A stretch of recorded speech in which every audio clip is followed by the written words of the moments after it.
Si Gran ay isang lalaki na nakatira sa isang mundo ng pantasya na puno ng mahika, salamangkero, halimaw, iba't ibang mga lahi, at ilang makapangyarihang nilalang na tinatawag na primal beasts. Nakasakay sila sa isang airship kasama ang isang crew ng Skyfarer upang maglakbay sa mga teritoryong ito, na isang koleksyon ng maraming lumulutang na isla na sama-samang tinutukoy bilang isang skydome. Isang araw, noong siya ay maliit pa si Gran, nakatanggap siya ng sulat mula sa kanyang tatay na adventurer na nagsasabi sa kanya tungkol sa isang isla ng mga bituin kung saan siya maghihintay sa kanya. Ayon sa liham, ang isla ay may iba't ibang mga dragons at mga gumagamit ng magic, mga terminong nagpapasigla kay Gran, na umaasa na balang araw ay maging isang Skyfarer.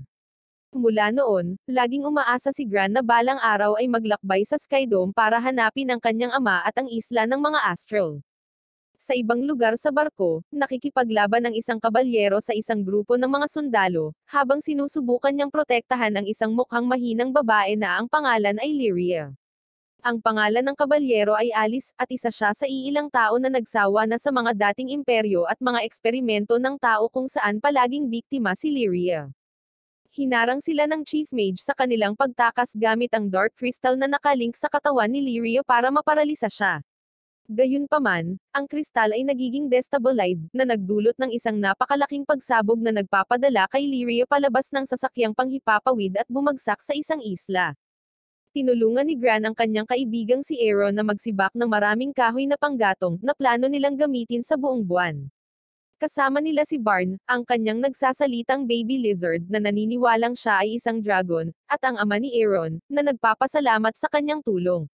Napansin nila ang battleship ng Empire na umaaligid sa kanilang isla, at nang sumabog ang isang bahagi nito, napansin ni Gran ang refleksyon mula sa crystal ni Lyria at nagpas siyang mag-imbestiga.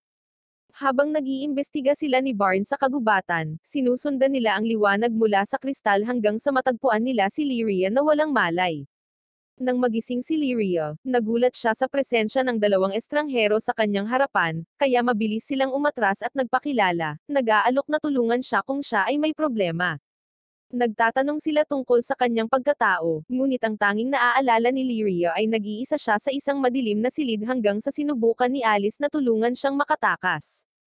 Tinanong ni Lyria kung nakita na nila si Alice at si Gran, sa pagsisikap na pakalmayin siya, ay nangako na tutulungan siya sa paghahanap sa kanya pagkatapos niyang magpahinga sa nayon. Bago sila makaalis, hinarang sila ng dalawang armadong sundalo na humihiling na ibigay nila si Lyria. Hinugot ni Gran ang kanyang espada, at nang umatake ang unang sundalo, hinampid niya siya ng may nakakagulat na kadalian. Si Gran ay nakakagulat na malakas sa pakikipaglaban, at maaari pang pumutol ng isang mabilis na gumagalaw na arrow bago patayin ang pangalawang sundalo. Nakalanghap si Gran ng sariwang hangin, sa pag-aakalang tapos na ang labanan, ngunit isa sa mga sundalo ang nakapag-activate ng signal flare, na nag-aalerto sa kanyang mga kasama sa kanilang posisyon. Habang tumatakas sila patungo sa kaligtasan, ipinahayag ni Lyria na siya ay mula sa Ears Empire at ang mga sundalong sumugod sa kanila ay isang espesyal na puwersa na ipinadala upang kunin siya. Dumating din si Alice sa eksena, at ginagamit niya ang kanyang magic sword para gawing likido ang kanyang mga kalaban, at maaari din niyang i-freeze ang kanilang mga paa ng solid para pigilan sila sa paggalaw. Namangha si Gran sa gawaing ito dahil ito ang kanyang unang pagkakataon na makita ng mahika. Sa kasamaang palad, wala siyang sapat na oras upang mamangha dahil kailangan nilang umalis bago pa dumating ang higit pang mga sundalo. Nakahinga si Alice nang makitang hindi nasaktan si Lyria, at ipinaliwanag niya na sa wakas ay makakatakas na sila sa pamamagitan ng pagsakay sa kanyang nakatagong airship sa kabilang dulo ng isla. Pinasasalamatan ni Alice ang dalawa sa pagligtas kay Lyria at umaasa silang magpapatuloy silang mamuhay ng mapayapa sa isla. Pinayuhan ni Barn si Gran na huwag makisali sa isyu ng imperyo, ngunit tumangging makinig si Gran at sa halip ay nagpasya siyang tulungan sila hanggat sila ay maging ligtas, gaano man ito kapanganib. Di nagtagal, natagpuan nila ang isang grupo ng mga sundalo ng Empire na nagtatanong sa isang lalaki at sa kanyang anak na babae. Sinabi sa kanila ng lalaki na hindi niya nakita si Lyria, ngunit sa tingin nila ay nagsisinungaling siya. Inihayag nila ang kanilang plano na tulungan sila ng buong nayon sa kanilang paghahanap, at hiniling nila sa kanya na ituro sa kanila ang daan patungo sa nayon, ngunit tumanggi siya, na nagudyok sa kanila na pagbantaan na sasaktan ang kanyang anak na babae. Galit na galit si Alice sa kanilang napakapangit na pag-uugali, na nag-udyok sa kanya na lapitan at atakihin sila ng walang pag-aalinlangan, habang si Gran ang humarap sa mga sundalong hawak ang batang babae bilang hostage. Muli, sinabihan siya ng lalaki na huwag makisali sa isyu ng imperyo, ngunit iniisip ni Gran na magiging maayos ang lahat dahil ginagawa niya ang tama. Nang paalis na, sinabi na Gran na magiging okay siya at hindi mamamatay. Habang nasa kagubatan pa rin, nakasalubong nila si Kapitan Palmer at ang kanyang pangunahing puwersa, na gumawa ng espesyal na formation para tawagin ang may-anim na ulo na dragon. Kaagad, inatake nito si Gran, itinulak siya palayo sa kanyang mga kasama at tinangka siyang eye-trap gamit ang apoy. Bagamat naiwasan niya ang apoy, tinamaan siya ng matalim na kuko nito, na pumutol sa kanyang espada at nag-iwan ng malaking butas sa kanyang dibdib. Ang pagkamatay ni Gran ay nakaapekto kay Lyria, na naniniwalang siya ang may kasalanan ng lahat. Kaya, nagpa siya si Lyria na ilipat ang kanyang kapangyarihan sa kanya. Siya ay pumunta sa kamalayan ni Gran, at pagkaraan ng ilang sandali, si Gran ay bumangon, na mukhang ganap na naiiba sa kanyang dating pagkatao.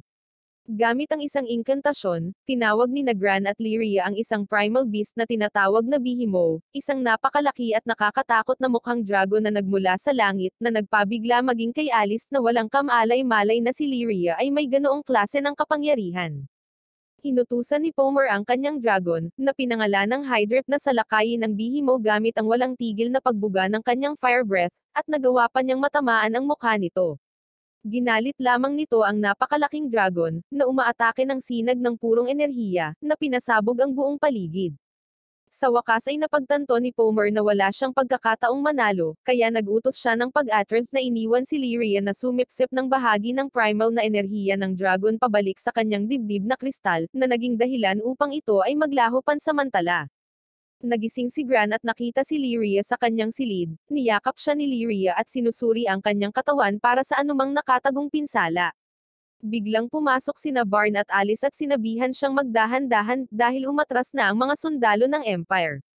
Ipinaliwanag ni Alice na namatay si Gran sa panahon ng labanan at nabuhay muli gamit ang kapangyarihan ni Lyria, na binuo sa pamamagitan ng pagsasama sa kanya ng isang primal na kristal sa isang proyekto ng pananaliksik, na magbibigay sa Empire ng napakalaking lakas upang salakayin ang iba pang mga imperyo. Karaniwan, ang mga astral lamang ang may kakayahang kontrolin ang mga primal beast tulad ng Behemoth, ngunit nabuo ni Lyria ang kakayahang ito bilang resulta ng ilang mga eksperimento sa imperyo. Ipinaliwanag ni Alice na ang pinagmulan ng kapangyarihan ni Lyria ay hindi lamang nakasalalay sa kapangyarihan ng primal na kristal sa kanyang dibdib, kundi pati na rin sa kanyang paglusong, na hindi niya naaalala. Ibinunyag ni Lyria na ibinahagi niya kay Gran ang bahagi ng kanyang buhay, at bilang resulta, dapat silang palaging magkasama kung hindi ay masisira ang bond at siya ay mamamatay muli. Nagulat si Gran sa bagong impormasyong ito, at ang katotohanan na siya ay nabuhay muli pagkatapos mamatay ay lubos na nakaapekto sa kanya, at tumatagal ng 1 minuto upang tanggapin ang kanyang bagong kapalaran. Sinabi ni Gran na ang pag-alis sa kanila ay hindi talaga isang malaking bagay para sa kanya, dahil palagi niyang nais na makipagsapalaran sa labas ng mundo sa isang paglalakbay upang hanapin ang kanyang ama. Sinabi sa kanya ni Alice na kailangan nilang imbestigahan ang isla ng mga astral upang makahanap ng mga pahiwatig tungkol sa nakaraan ni Lyria. At nang narinig niya ang kanyang sinabi tungkol sa mga astral, ito ay nagiging isang malinaw na senyales na pinagtagpo sila ng tadhana. Nang gabing iyon, sumama sila sa mga taga-nayo na nagsasagawa ng celebratory feast matapos makaligtas sa pagsugod ng imperyo at sa isang primal beast. Sa parehong araw, lahat ng tao sa nayon ay lubos na malugod na nasisiyahan, at inaanyayahan pa nila sina Alice at Lyria, na ganap na mga estranghero, upang magpista kasama nila. Humihingi sila ng paumanhin sa labis na gulo, at ipinaalam sa kanila ang tungkol sa plano nilang umalis kinabukasan kasama si Gran.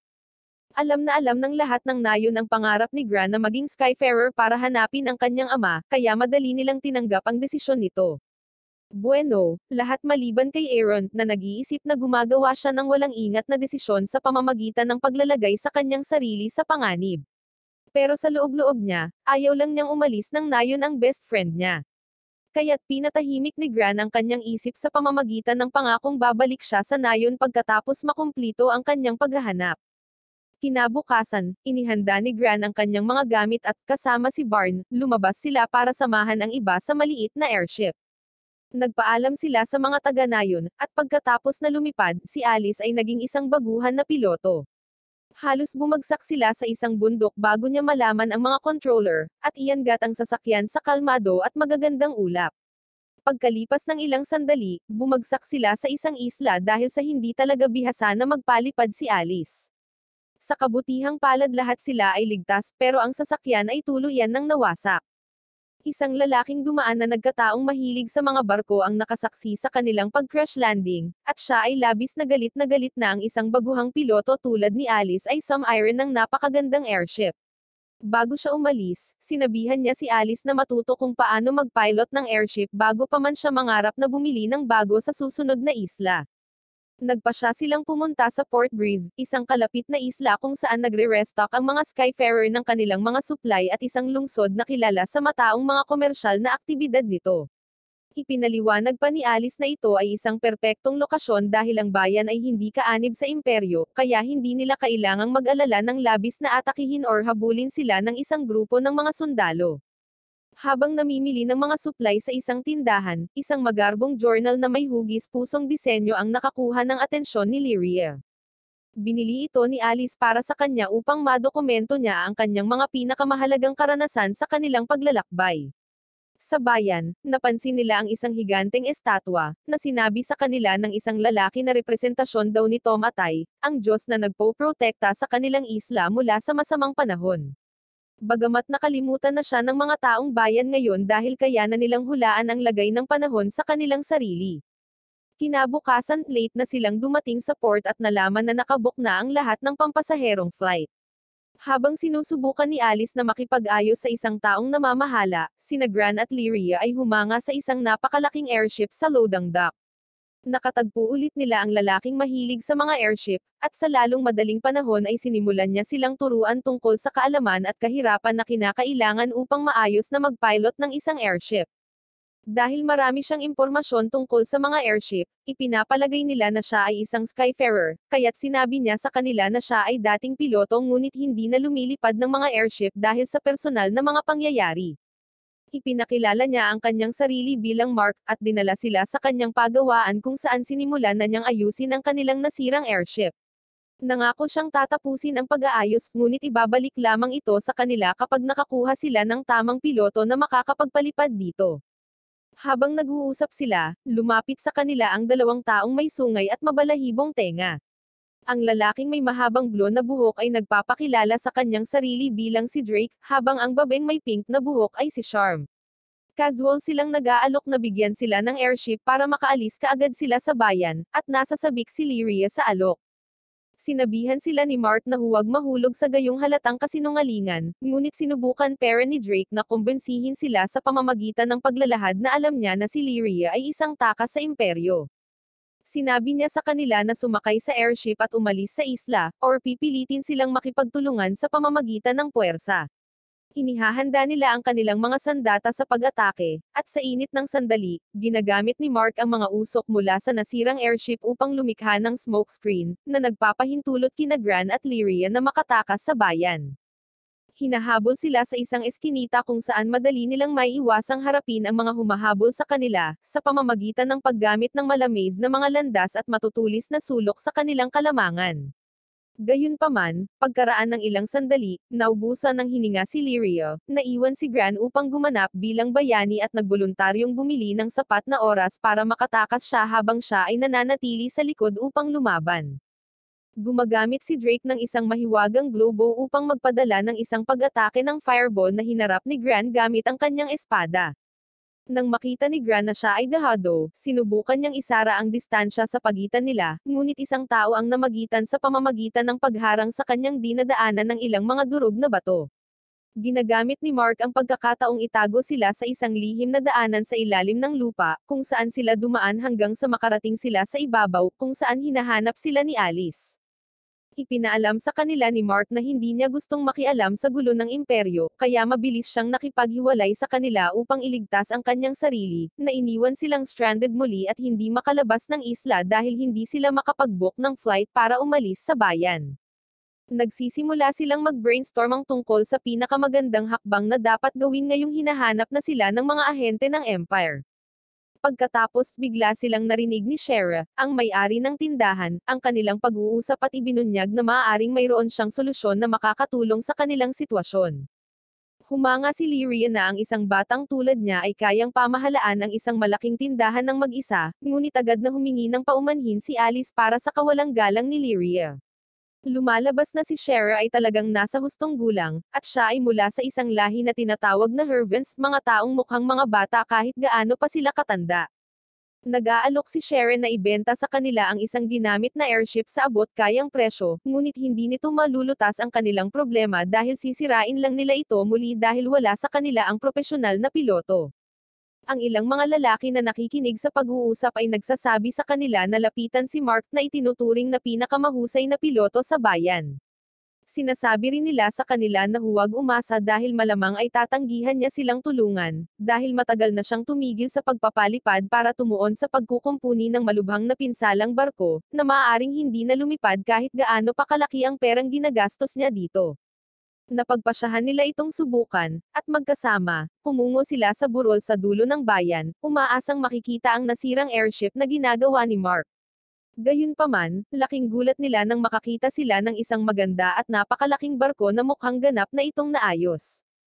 Sa tuktok ng burol, napansin nila ang isang tropa ng mga sundalo ng Empire na pinamumunuan ng isang shorty na tinatawag na General Purios. Ang taong ito ay ganap na walang awa at gusto lamang makipag-usap tungkol sa pagpuksa sa isla sa mapa. Gaya ng pakiusap ng kanyang nasasakupan na pag-isipang muli ang kanyang desisyon, sinasaksak niya ito dahil sa pagdududa sa kanyang hatol. May tunog na nagmumula sa kalapit na gusali, at walang pag-aalinlangan, inutusan ni Purios ang isang salamangkero na sirain ito, kasama ang sinumang nagtatago sa loob nito. Walang choice ang grupo kundi lumabas sa pinagtataguan para maiwasan ang pagsabog. Nakilala ni Purios sina Alice at Lyria, kaya inutusan niya ang kanyang mga tropa na hulihin sila at patayin ang iba pa nilang kasama. Naisip ni Purios na plano nilang tumakas sa barko ni Mark, at tinatawanan ang kanilang desperadong pagtatangka na tumakas sa isang barko na hindi pa nakakalipad sa langit sa maraming taon. Kinukutya din niya ang mga ito dahil sa pagiging oblivious nila sa katotohanan na sila ay nakulong sa isla, at walang anumang pagsisikap ang makakapidyo sa kanyang binabalak. Sinabi ni Purios sa kanila na siya ang nag-book ng lahat ng mga airship na umaalis sa isla, dahil gusto niyang naruroon ang lahat kapag nalipol niya ang isla kasama ang mga mamamayan nito. Habang patuloy na pinapahayag ang kabangisan na balak niyang gawin, ang suporta sa ilalim ng kanyang upuan ay binaril kaya gumulong siya pababa ng burol. Ginagambala ni Mark ang mga sundalo at pinangungunahan ang grupo ni Grant sa isa pang daanan sa ilalim ng lupa, na ginagamit niya upang makarating sa lugar kung saan nakalagak ang kanyang airship. Itinuro niya sa kanila ang daan patungo sa kanyang ligtas na bahay, at nang nasa loob na siya, nagsimulang magpanik si Mark dahil natuklasan niya na si Purios ay isang general ng Empire pagkatapos niyang barilin siya. Nakiusap sila sa kanya na tulungan silang i-pilot ang kanilang airship, ngunit tumanggi siya. Ipinaliwanag ni Mark na ayaw niyang magpalipad ng ibang airship maliban sa Grand Cypher, ang nasirang barko na tila naayos na niya minsan at lumipad sa langit bago ito bumagsak muli, at tumanggi na lumipad kahit na matapos siyang ayusin. Sinabi din ni Mark sa kanila na wala siyang intensyon na magpalipad ng anumang iba pang airship hanggang sa tumugon si Grand Cypher sa kanya, at wala siyang pakialam kung gaano katagal bago mangyari iyon. Bagaman nag-aalok siya na turuan si Grant kung paano pangalagaan at mag-pilot ng mga airship. Nagpasya silang bigyang prioridad ang pagpapalam sa mga taong bayan tungkol sa plano ng imperyo na sirain ang kanilang isla. Nang papunta na sila sa bayan, sinabi sa kanila ni Alice ang tungkol sa isang malakas na sandata na binuo ng imperyo at kung paano nito kayang sirain ang isang buong isla. Sa tingin niya, ito ang gustong gamitin ni General Purios para sirain ang isla. Sinabi ni Alice sa kanila na huwag maliitin ang kanyang mga salita dahil ang imperyo ay walang awa. Hindi nagtagal ay nakatagpo nila sina Drake at Charm, na muling nag-alok sa kanila ng isang airship upang makatakas sa isla bago ito masira. Mahinahon niyang pinakiusapan silang umalis, ngunit tinanggihan ni Alice ang kanilang alok. Susubukan nila ang marahas na diskarte at inihanda ang kanilang mga sandata sa pag-atake. Nagsisimula Drake sa pamamagitan ng pagpapadala ng fireball kay Mark na ang baluti ay kayang makatiis sa pag-atake. Hinaharangan ni Drake ang kanyang mga bala gamit ang isa pang magic orb, at sa lalong madaling panahon ang labanan ay naging 2 laban sa 1 dahil sumama si Grant sa labanan. Hinaharangan ni Drake ang espada ni Gran gamit ang isang magic orb, at inatake siya gamit ang isang electric blast na naghihintay ng perpektong oras para magamit. Bago nila maipagpatuloy ang labanan, isang malaking buhawi ang puminsala sa kalapit na kagubatan, binunot ang mga puno at itinapon ang mga troso kung saan-saan, na sa huli ay ginagawang hindi ligtas ang lokasyon upang magpatuloy sa pakikipaglaban. Muli, binibigyan ni Drake sila ng huling pagkakataon na makaalis sa isla gamit ang kanyang extrang airship, at nang tanggihan nila ang kanyang alok sa pangatlong pagkakataon, binati niya sila ng good luck at tumakbo sa ligtas na lugar malayo sa mahiwagang plano ni General Furious. Ang panahon ay patuloy na lumalala, pinalipad ang mga bubong at mga gusali at pinasilungan ang mga taong bayan sa templo. Ang buhawi ay patuloy na tumitindi, na pinapalipad ang mga piraso ng templo ng unti-unti, na humantong kay Mark na magmungkahi na subukan nilang iligtas ang mga bata sa isang walang laman na airship. Tinanong ni Mark kung may mga piloto sa mga tao sa bulwagan, ngunit walang sumasagot dahil ang paglipad sa ganoong kakaibang panahon ay malinaw na isang misyon ng pagpapakamatay. Nagpasya si Mark na tumulong sa pagpapalipad ng airship, at kasama si Gran at ilang mga boluntaryo, tumungo sila upang ihanda ang barko para sa pag-alis. Pagdating sa pantalan, pinanood nila itong winasak ni General Furious na inaasahan na ang kanilang gagawin. Isang maikli ng kanyang napakalaking tagumpay, ginamit ni General Furious ang pagkakataon upang ihayag ang dahilan ng kalamidad class na panahon upang maging tayamat na ang tunay na pagkakakilanlan ay ang Wind Primal Beast, at ang kailangan lang niyang gawin ay galitin ito. Iyon ay medyo madali dahil ang mga tao ay tumigil sa pagdarasal at pag-aalay ng mga sakripisyo dito ng napakatagal. Nag-alok si Lyrian na pigilan ang Tiamat gamit ang kanyang kapangyarihan, ngunit tinutulan ni Alice ang ideya dahil masyadong delikado ang pag-alis, lalo pat lumipad patungo sa bahagi ng isla kung saan siya nakatira. Gayunpaman, nagpasya siya at upang suportahan siya, dinala sila ni Mark sa Grand Cypher, isang planong hindi inaasahan ng general. Bagamat sinusundan nila siya sa airship, patuloy nilang tinatanong kung bakit sa palagay ni Mark ay aandar ang airship.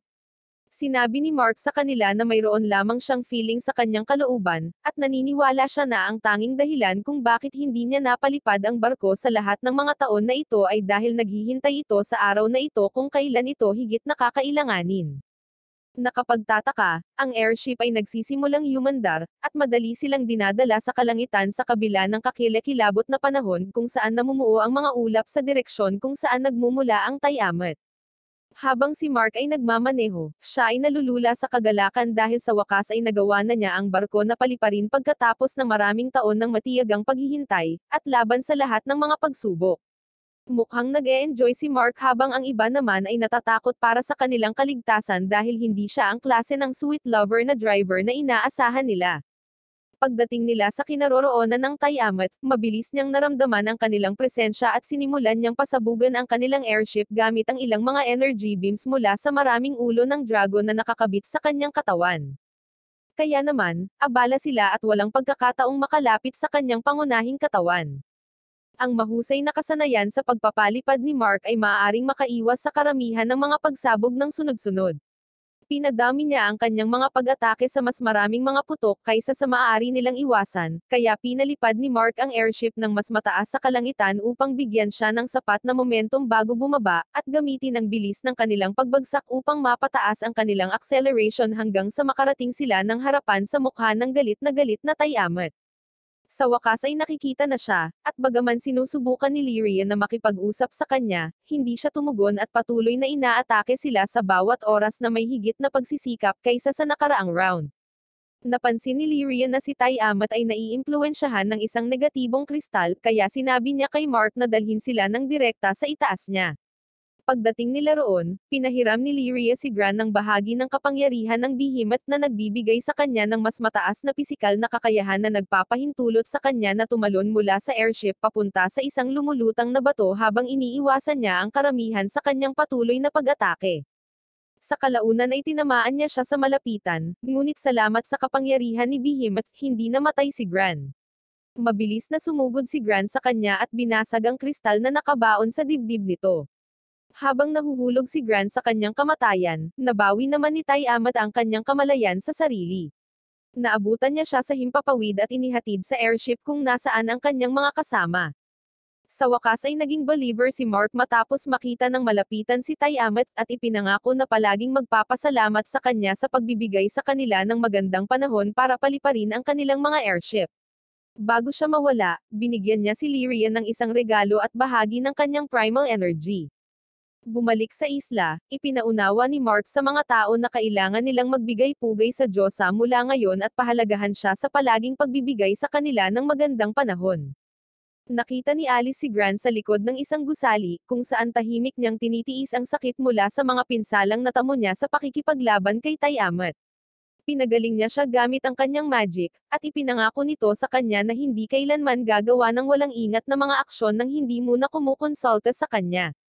Bumalik sa shop nang hinawakan nilang dalawa ang regalo mula kay Ty-Amat, ipinakita nito sa kanila ang mga visions ng mga lugar na hindi pa nila napupuntahan, na nagpapalito sa kanila kung ano ang ibig sabihin nito.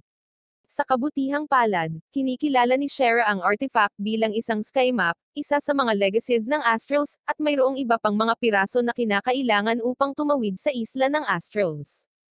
Kapag inilarawan nila ang kanilang vision sa kanya, sinabi ni Shera sa kanila na ang tanging lokasyon na ganap na tumutugma sa kanilang paglalarawan at may bulkan ay ang isla ng Fremel. Sa labas, nakipagkita si Grant kay Mark na sinusuri ang pinsalang natamo ng kanyang barko. Hiniling ni Grant sa kanya na maging kanilang piloto muli, at kapag tinanong niya kung saan niya gustong pumunta kung bibigyan siya ng pagkakataon, sinabi ni Grant sa kanya na gusto niyang pumunta sa isla ng Astrals. Ipinakita niya sa kanya ang sulat ng kanyang ama, at kahit na pagkatapos basahin ito, hindi naniniwala si Mark na ito ay higit pa sa isang fairy tale. Gayunpaman, humanga siya sa desisyon ni Grant, at nakumbinsi siya nitong samahan sila sa kanilang fairy tale quest. Sa araw ng kanilang pag-alis, sinisigurado ni Alice kung talagang sasama si Mark, at ibinunyag pa na sila ay mga takas ng imperyo na patuloy na hahabulin ng mga puwersang mas malaki kaysa sa nakita niya.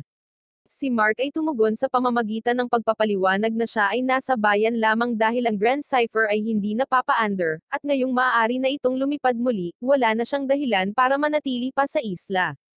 Bago sila lumipad, hiniling ni Shera sa kanila na isaalang-alang ang pagkuha ng kahilingan mula sa isa sa kanyang mga kliyente na nangangailangan ng tulong sa paghahanap ng nawawalang tao.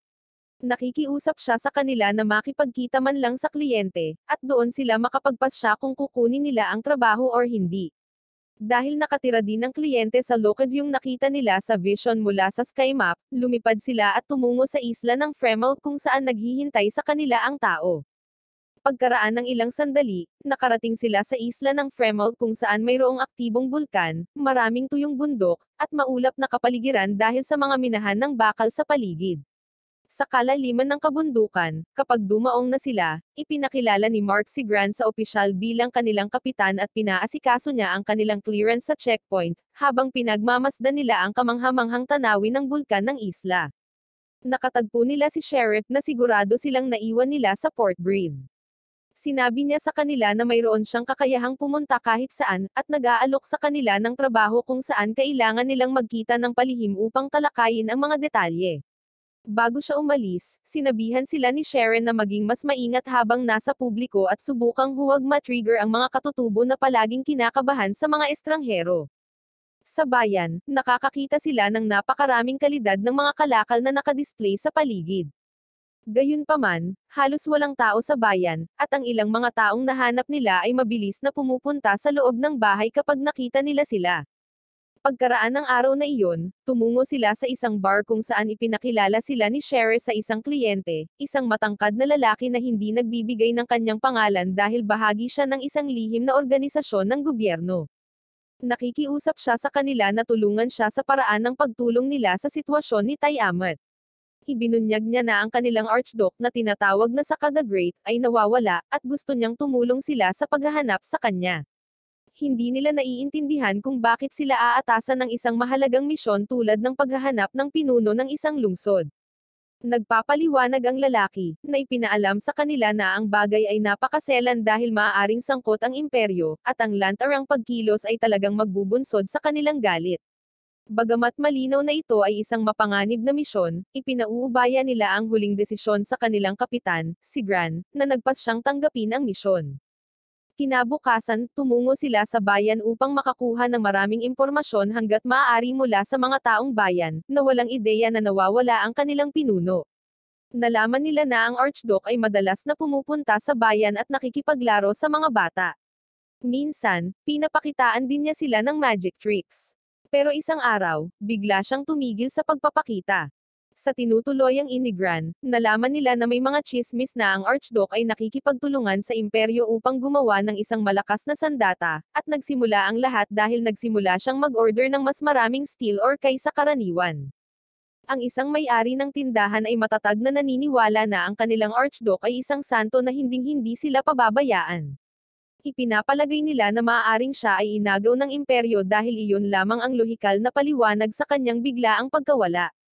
Sa gabi, nagkita-kita ang grupo sa town square, sinuri ang lahat ng impormasyong nakalap nila sa buong araw. Napagmasdan nila na ang bawat isa ay may iba't ibang kwento tungkol sa kinaroroonan ng Archduke, kaya nagpasya silang ipagpatuloy ang investigasyon hanggang sa makakita sila ng mas konkretong impormasyon kaysa sa mga tsismis. Kinabukasan, tumungo sila sa labas ng bayan upang tingnan ang huling lugar na nakita ang Archduke. Habang naglalakad sa abandonadong workshop, napansin ni Alice na may sumusunod sa kanila. Nagulat si Lyrian nang marinig ito, ngunit ipinaalam nila sa kanya na palagi nilang inoobserbahan ang stalker mula noong nakaraang araw, at wala silang magagawa dahil itinatago nila ang kanilang presensya gamit ang mahika. Pinapatahimak nila siya sa pamamagitan ng pagtiyak sa kanya ng kanilang kaligtasan, nang biglang narinig nila ang sigaw ng isang bata mula sa malayo at nagtungo sila sa lokasyon, kung saan nakita nila ang isang batang babae na sinasalakay ng ilang mga goblins. Mabilis nilang itinaboy ang mga goblins at iniligtas ang batang babae, bago nila kunin ang kanyang mga kagamitan sa mahika. Nagtataka sila kung bakit sila sinusundan ng isang batang babae, ngunit nagalit siya nang marinig nilang tinutukoy siya bilang isang bata. Tinatawag niya ang kanyang sarili na isang ganap na mage na ang pangalan ay Lo, isang magic apprentice ng nawawalang Archduke. Dinala niya siya sa ibang lugar kung saan pinag-uusapan niya kung paanong ang kanyang master ay hindi lamang isang makapangyarihang mage at isang mahusay na inventor, ngunit isa ring mahusay na pinuno. Gayunpaman, nagsimula siyang kumilos ng kakaiba nang dumating ang mga bisita mula sa imperyo, at isang araw ay bumangon na lamang siya at nawala sa lungsod nang hindi sinasabi sa sinuman. Nagpapasalamat sila sa kanya para sa impormasyon at nangangako na tutulungan siyang mahanap ang kanyang amo. Ngunit lumalabas na nagpasya si Lo na sumama sa kanila, at kahit anong pilit ni Mark na pigilan siya, hindi siya natinag. Magkasama, pinaikli nila ang kanilang paghahanap sa isang lumang quarry ng bato kung saan maaaring makakita sila ng clue sa kanyang kinaroroonan. Dumating sila sa quarry, isang lugar na mukhang isolated at mapanganib, ngunit sa malapitan, naramdaman ni Lo ang mahika ng Archduke at inihayag ang isang nakatagong daanan na patungo sa ilalim ng lupa. Nagiging optimistiko sila habang papunta sila sa isang malawak na advanced na laboratorio na puno ng malalaking makina. Hindi nila mahanap ang Archduke, ngunit malugod silang tinatanggap ng weird na duo na nagsabi sa kanila na ang laboratorio ay pag-aari ng mga astral, at sa kaibuturan nito ay may isang primal beast. Siyempre, hindi nila pinapaniwalaan ang kanilang mga kasinungalingan, kaya sinubukan ni Drake na kumbinsihin ang mga ito, na inihayag na sinasamahan lamang nila ang kanilang employer at talagang walang masamang intensyon sa kanila. Sa sandaling iyon, isang mabigat na nakabaluti na indibidwal ang nagpakita mula sa itaas. Kinikilala siya ni Alice bilang Supreme Advisor sa Ears Empire at isa sa 7 malalakas na kabalyero na kilala sa kanilang brutal na kalikasan. Kahit na nakatayo lang sa presensya ng Black Knight ay nagpatakot na kay Alice, gayunpaman, sapat na ignorante si Lo upang akusahan siya ng pagkidnap sa Archduke. Sa kabilang banda, ipinaalam sa kanila ng Black Knight na hinahanap din nila ang Archduke na tumakas sa mga resulta ng pananaliksik na pinondohan ng imperyo para sa kanya. Bago umalis, ibinunyag niya na ang proyektong sinasaliksik ng Archduke ay may kinalaman sa pagsasanib ng mga primal na kristal sa mga makina, at para gumana ito, kailangan niya si Lyria, na isang manikang version ng totoong Lyria na may dalang manika na may mahalagang primal crystal. Pagkatapos nilang umalis, ang grupo ay inatake ng isang mekanisadong kabalyero na ginawa ng Archduke. Sinusubukan ni Lo na kausapin ito, ngunit halos hindi siya nakaligtas sa pagkadurog nito, salamat sa pagliligtas ni Gran. Patuloy na kumakapit si Lo na maririnig siya ng Archduke sa kanyang sarili, kaya pinilit nila siyang sumama sa kanila habang tumakas sila sa isang maliit na daanan. Habang naghahanap sila ng exit, sinabi sa kanila ni Lyria na dinadala siya sa mahinang primal energy sa ilalim ng lab. Hinakay niya sila pababa ng halos walang katapusang hagdanan, hanggang sa mapunta sila sa isang ganap na magkaibang seksyon ng pasilidad patungo sa isang lugar na tila isang labi ng sinaunang sibilisasyon. Dito sila nakatagpo ng isang higanteng baluti, at habang pinagmamasdan ito, ipinakita ng Archduke ang kanyang sarili mula sa itaas na sinasabi sa kanila na umalis sa lugar sa isang galit na tono. Hindi niya nakilala si Lo at naging sobrang agresibo ang ugali. Si Archduke nagsasalita lamang tungkol sa paggising sa kanyang Iron Giant na pinangalanan niyang Colossus. Nang makita niya si Lyria, sinabihan niya itong gisingin ang Iron Giant sa pamamagitan ng pagbibigay dito ng ilang bahagi ng primal energy na inimbak niya sa kanyang primal crystal. Samantala, pinagmamasdan ng Black Knight ang sitwasyon mula sa itaas. Inutusan niya ang kanyang manika, na mukhang walang emosyon na bersyon ng Lyria, na inactivate ang Iron Giant. Nagising ang Iron Giant, at nang mapansin nilang may balak siyang salakayin sila, naghahanda na silang labanan ito. Gayunpaman, ang isang indayog ng espada nito ay nagpatanto sa kanila na kailangan nilang maging mas maingat kung ayaw nilang maging pira-pirasong karne. Inatake ito ni Alice sa pamamagitan ng pag-conjure ng ilang ice sword, habang binabaril ito ni Mark ng maraming beses gamit ang kanyang rifle. Ang lahat ng mga pag-ataking ito na pinagsama ay hindi epektibo sa matigas na baluti nito. Mabilis na ipinahiram ni Lyria kay Gran ang isang bahagi ng kanyang kapangyarihan, na ginagamit niya para atakihin ito ng direkta. Nagawa niya itong galusan ng kaunti bago siya pinalipad ng malaking espada. Sinubukan ni Lo na pigilin ang Iron Giant sa pamamagitan ng kanyang mahika, at nang magpatuloy ito sa paglapit sa kanila, binibigyan siya ni Lyria ng lakas na ang epekto ay lumilikha ng isang pag-atake na nagawang patumbahin ito mula sa kanyang mga paa. Ginagamit din ni Lyria ang enerhiyang na-absorb niya upang bigyan ang lahat ng mahiwagang tulong, na nagbibigay daan sa kanila na aktwal na humarap ng mas epektibong mga pag-atake laban sa Iron Giant. Nang makita ito, ang higanteng Iron Giant na Colossus ay gumamit din ng isa sa mga trick nito, kaya pinatawag nito ang magma mula sa kailaliman ng lupa upang salakayin sila. Sinasalungat ni Lyria at Lo ang pag-atake ng magma gamit ang isang sibat ng yelo na dinaig ang Iron Giant, at pinahinto ang paggana nito. Nilapitan ni Lo ang Archduke at tuluyang nawala ang masamang enerhiyang nakakaimpluwensya sa kanya. Bumalik siya sa katinoan at humingi ng paumanhin kay Lo dahil sa ginawa niya. Sa kasamaang palad, ang kanilang ugnayan at muling pagsasama ay naantala nang nagsimulang gumuho ang pasilidad. Nagawa nilang makatakas ng hindi nasaktan, at habang ang Archduke ay nakahiga na walang malay sa kanyang mansion, ikinwento ni Lo kung paano siya naging ulila na iniligtas ng Archduke mula sa pag-abandone, at iyon ang dahilan kung bakit mahal siya ng Archduke.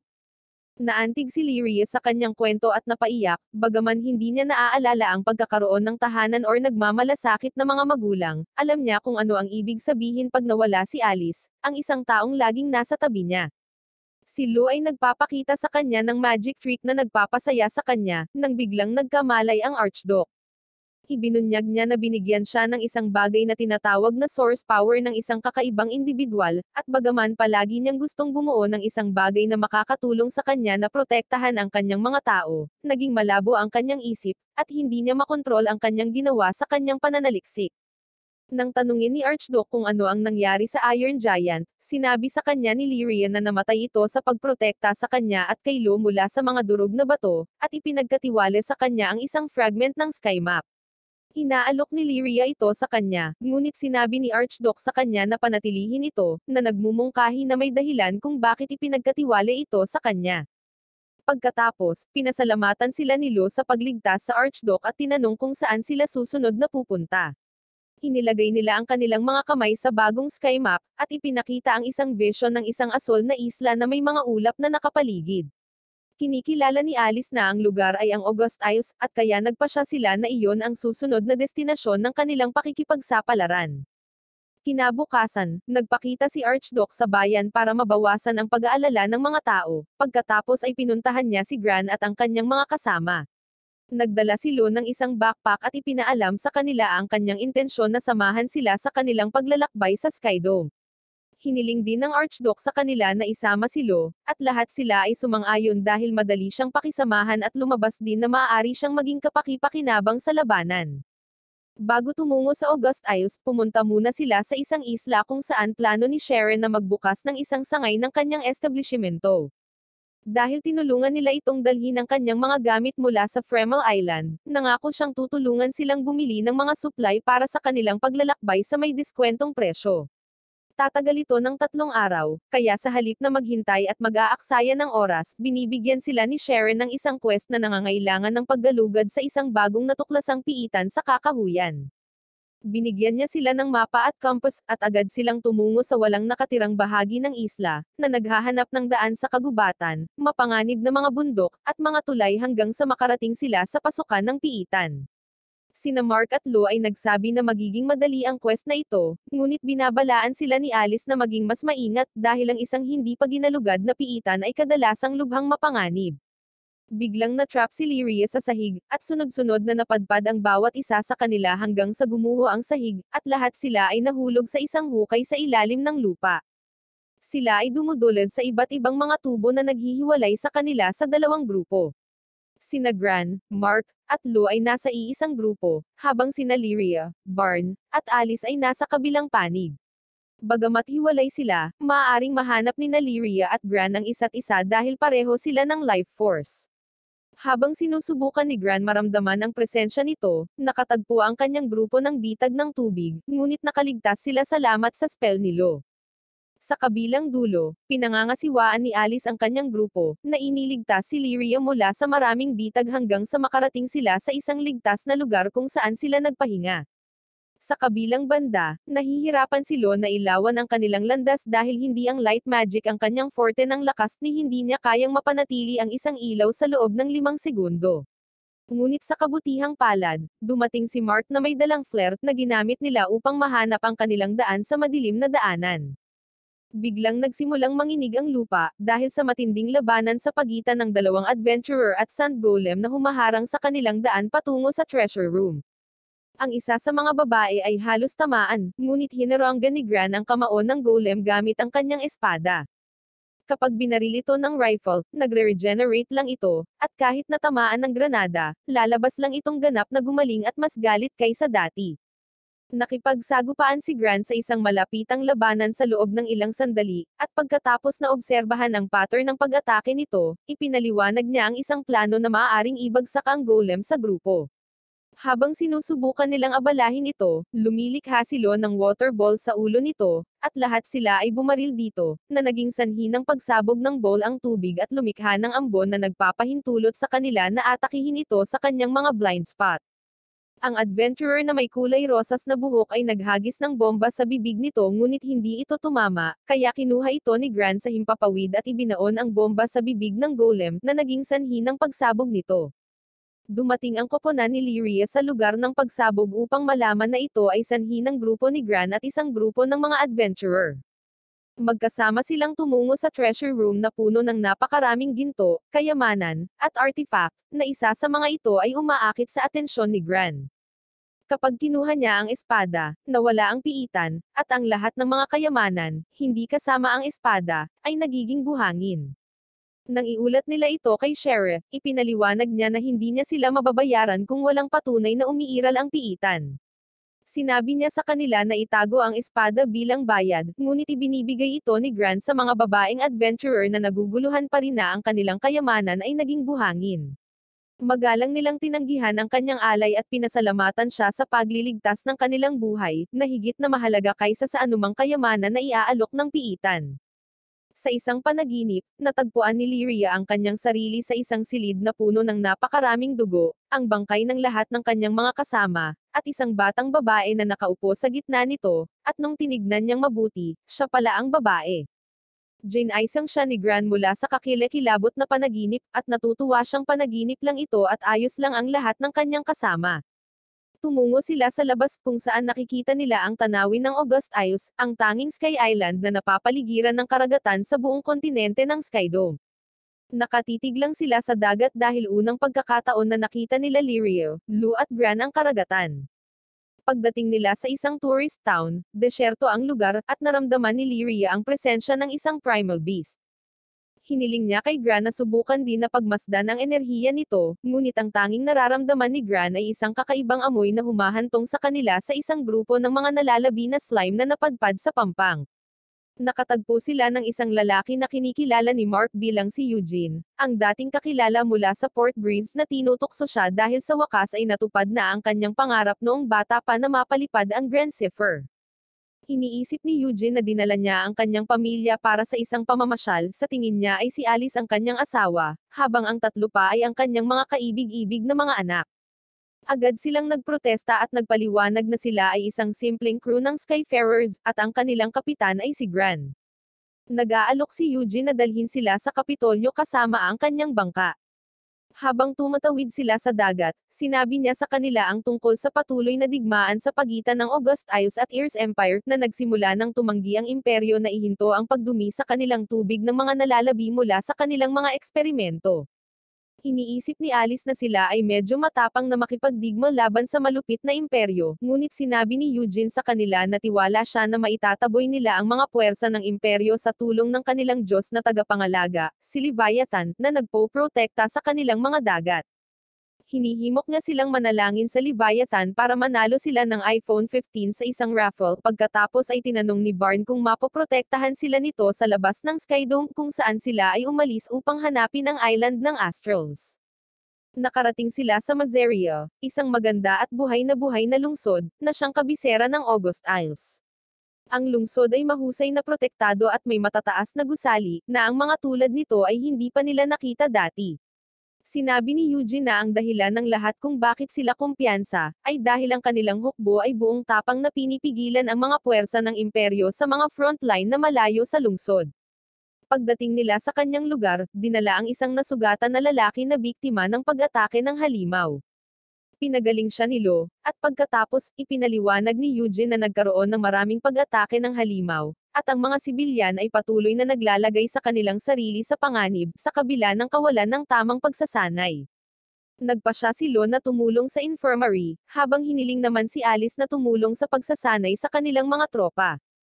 Hinihiling din si Mark na tumulong sa pagsusuri ng kanilang mga barko, at sa wakas, hiniling sina Gran at Lyria na maglibot sa bayan upang makakuha ng ilang mga item. Nang maglaon sa araw na iyon, ang mga barkong pandigma ng imperyo ay nakita sa itaas ng bayan. Habang si Gran ay ginulo ng kaguluhan na dulot ng isang napipintong pag-atake, si Lyria ay inagaw at pinasuko gamit ang isang primal crystal. Hinahabol sila ni Gran sa buong bayan, ngunit ang kanyang desperadong pagsisikap ay hindi nagtagumpay kapag dumaan sila sa isang one-way na lagusan at nawala sila. Samantala, sinimulan na ng mga barkong pandigma ang pagpapasabog sa lungsod ng mga bomba.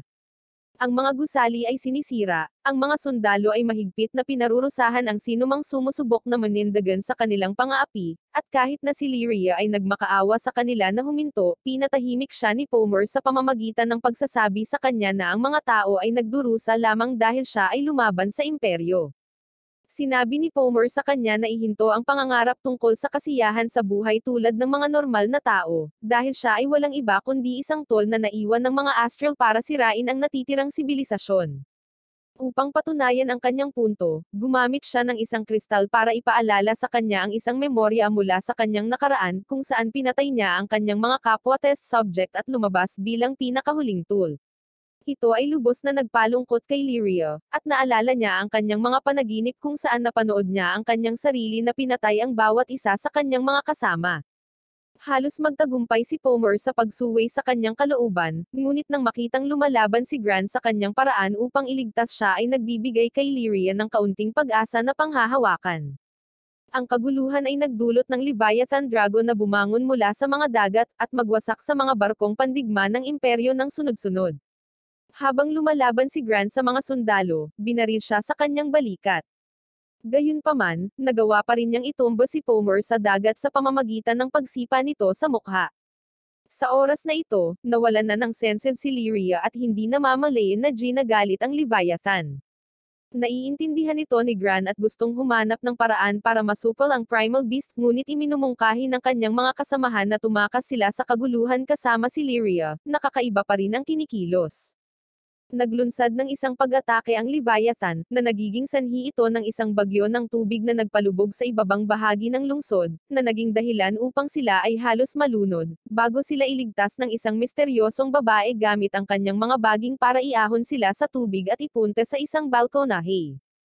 Ang pagkawasak na dulot ng imperyo at Leviathan ay nagdulot ng higit na pinsala kaysa sa maaring mapanaginipan ng sinuman, at bilang resulta, ang infirmary ay puno ng mga nasugatan habang si Lyria ay patuloy na nakahiga na walang malay. Ang grupo ay nagtitipon lahat sa silid ni Lyria, sinusubukan ang lahat ng kanilang makakaya upang gisingin siya, ngunit walang epekto. Ang kakaibang babae na sumama sa kanila ay nagpakilala bilang Rose, at ipinaliwanag na ang Leviathan ay galit na galit dahil sa polusyon sa dagat, at ang kalagayan nito ay walang kinalaman kay Lyria, na sadyang isinara ang kanyang isipan. Ang kondisyong ito ay hindi mapapagaling sa pamamagitan ng gamot or mahika, at ang tanging paraan para magising siya ay ang isang matinding hakbang na maaaring magdulot ng panganib sa buhay ni Gran.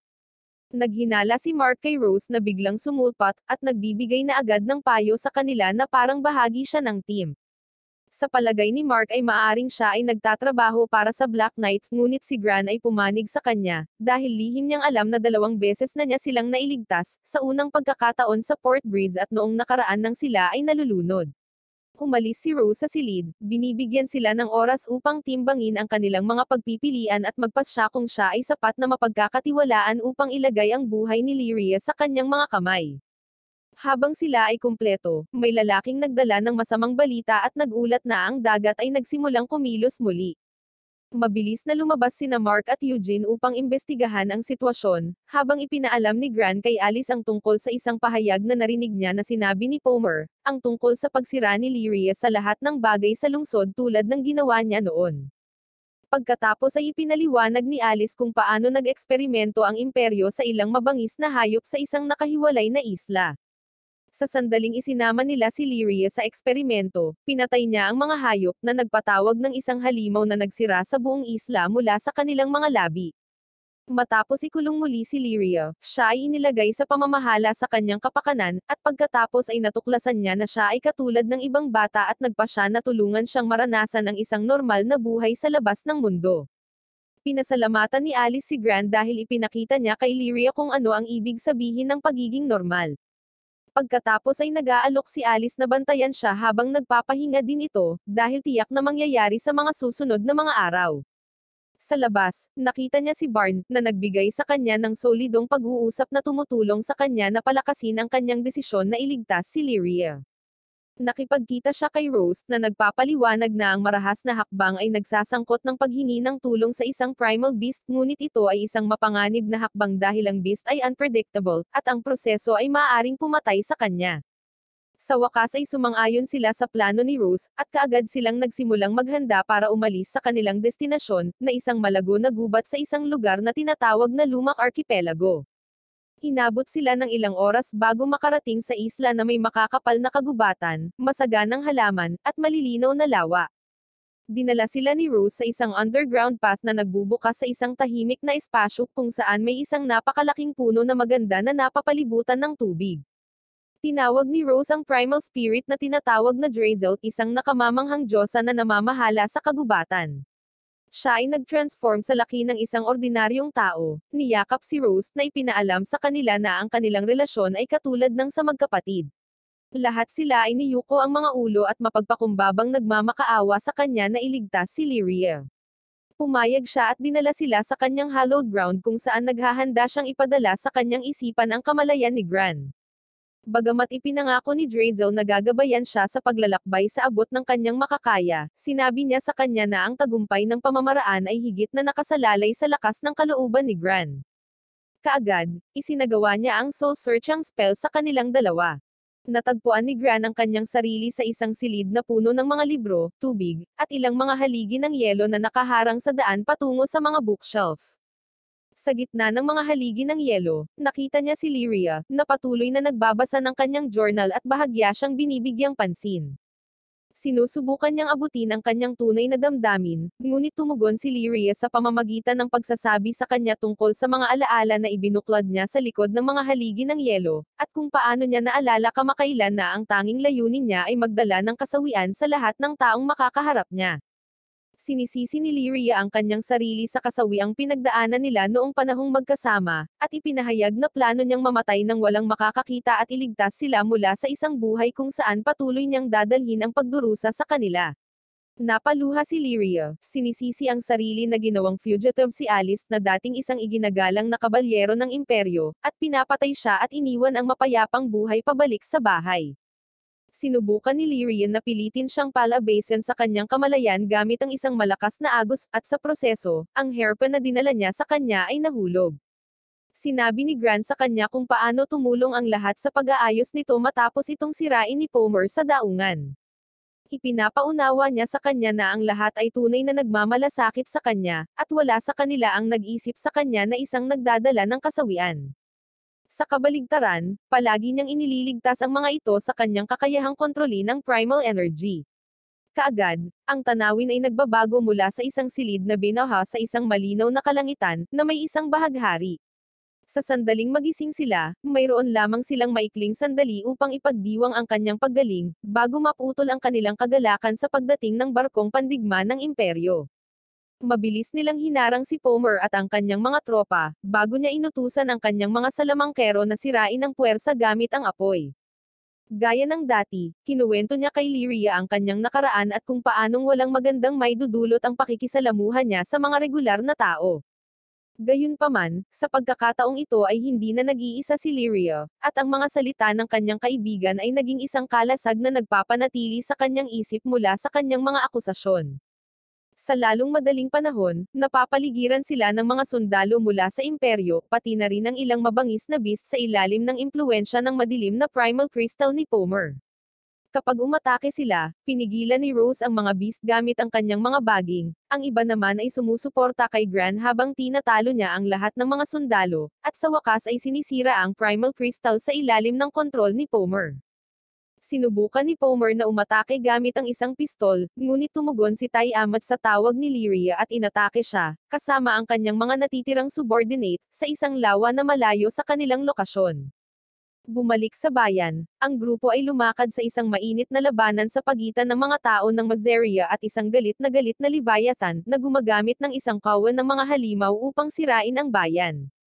Gamit ang Iron Giant, iniligtas ni Lyria ang buhay ni Eugene, ipinaalam niya sa kanya ang tungkol sa kalagayan ng Leviathan kung paano niya ginamit ang kanyang enerhiya para panatilihing malinis ang dagat sa kabila ng polusyon at sa wakas ay naubusan na siya ng primal magic na makukuha lamang muli sa pamamagitan ng pagpapakain sa mga tao.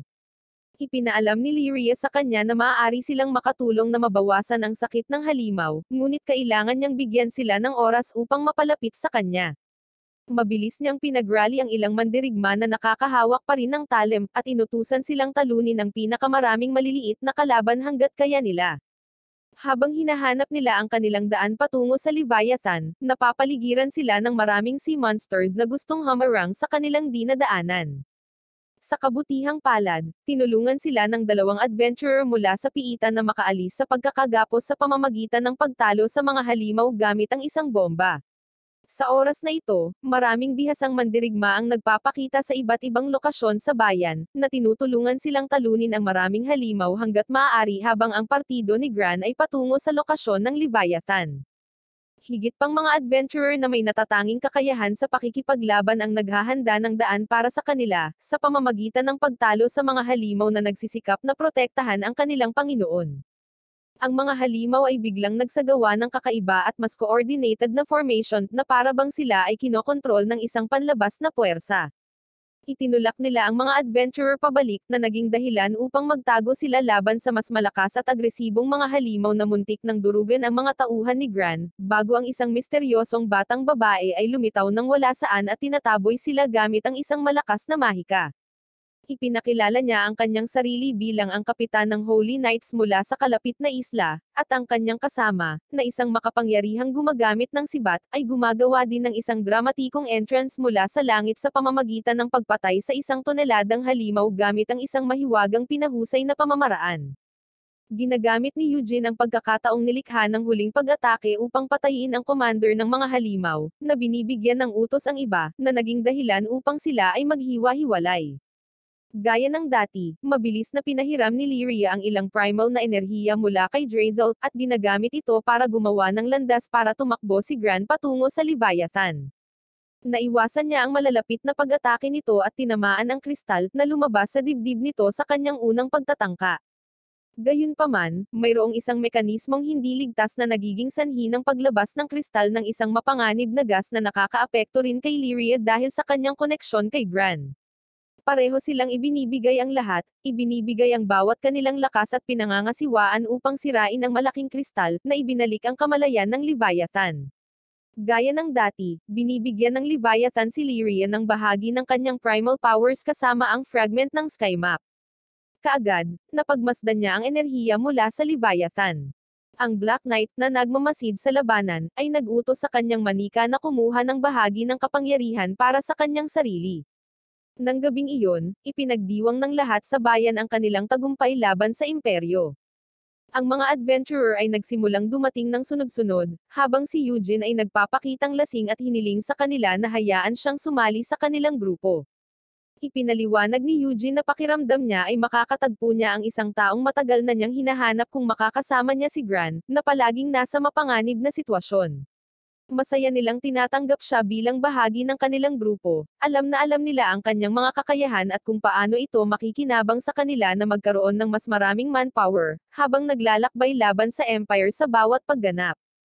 Kinabukasan, may fireworks display at maraming ang naghihiyawan habang ang mga taga-Mazeria ay nagpaalam sa mga bayaning nagligtas sa kanilang bayan. Ang grupo ay naglayag sa kalangitan at nagpatuloy sa kanilang paglalakbay sa palibot ng Skydome, umaasang mahanap ang natitirang mga fragment ng sky map.